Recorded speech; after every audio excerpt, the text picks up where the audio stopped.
सध्या कोल्हापूरमध्ये सरोजिनी बहुउद्देशीय सामाजिक संस्था ही नेहमीच महिलांच्या सक्षमीकरणासाठी आणि सबलीकरणासाठी प्रयत्न करत असते आणि महिलांसाठी त्यांनी आजपर्यंत बरेच उपक्रम राबवले।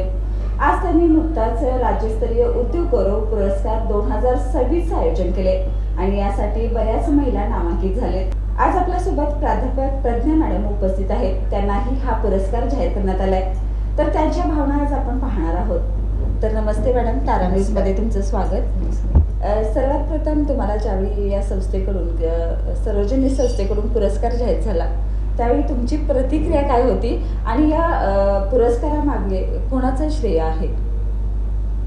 खरं तर मला विश्वास बसला नाही सुरुवातीला, कारण सरोजिनी मॅडमच्याकडून किंवा या संस्थेकडून जो पुरस्कार दिला जातो तो ज्या स्त्रिया म्हणजे काहीतरी करून दाखवतात, आतापर्यंत अशा स्त्रियांना हा पुरस्कार मिळालेला आहे आणि यामध्ये आपलं पण नाव आलेलं आहे असं जेव्हा कळालं त्यावेळेस मलाही खूप आनंद झाला आणि खूप छान वाटलं आणि त्याबद्दल ह्या संस्थेचे मी मनापासून आभार आणि धन्यवाद व्यक्त करते। तर मॅडम, आता तुम्हाला हा पुरस्कार जाहीर झालाय तर खरंच खूप अभिमानाची गोष्ट आहे। त्या पुरस्कारातून तुम्हाला भविष्यात काय फायदा होईल असं वाटतं? एकतर समाजाचा आपल्याकडे बघण्याचा दृष्टिकोन बदलेल असं वाटतं। ज्या क्षेत्रात आपण काम करतो तिथं आपल्या कामाची सुद्धा नोंद घेतली जाते आणि नोंद घेणारी अशी माणसं आहेत, तर हे ऐकून पण बरं वाटलं होतं। आतापर्यंत 23 वर्ष जे आपण करतोय ते तर त्याची पोचपावती मिळाली आणि आणखीन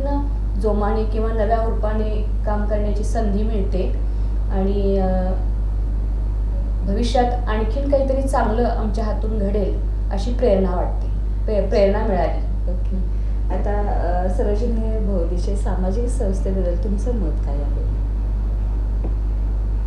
ही संस्था जी आहे ती अशा स्त्रियांना प्रकाश झोतात आणते, त्यांचं कार्य जे आहे ते कार्य समाजापुढे मांडते आणि त्यामुळं ज्या घरात बसणाऱ्या स्त्रिया आहेत की ज्या अजून माहिती नाही आहेत पण त्यांचं काम मोठं आहे, अशा स्त्रियांना सरोजिनी बहुउद्देशीय सामाजिक संस्थेकडून अशा स्त्रियांना प्रोत्साहन मिळेल आणि त्यांचं कार्य लोकांच्यापर्यंत पोहोचेल आणि त्या नवीन उमेदीने काहीतरी आणखीन करून दाखवतील अशी मला अपेक्षा वाटते। अच्छा, आता आपण बघतोय मॅडम तळागाळात काम करणाऱ्या बऱ्याच महिला ज्या अजूनही समोर आलेल्या नाहीत, अशा महिलांना तुम्ही काय संदेश द्याल?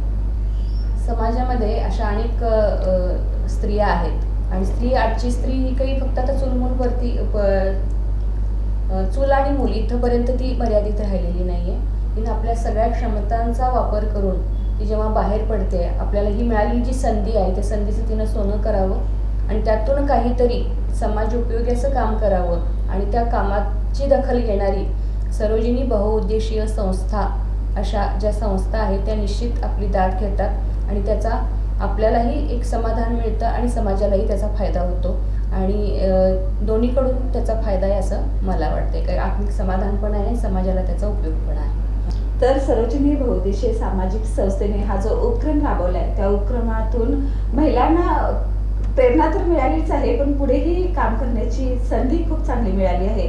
तर मॅडम, तुमचं या पुरस्कारासाठी नामांकन झाले त्याबद्दल तारा न्यूज कडून तुम्हाला अभिनंदन आणि पुढील वाटचालीसाठी शुभेच्छा। धन्यवाद। थँक्यू।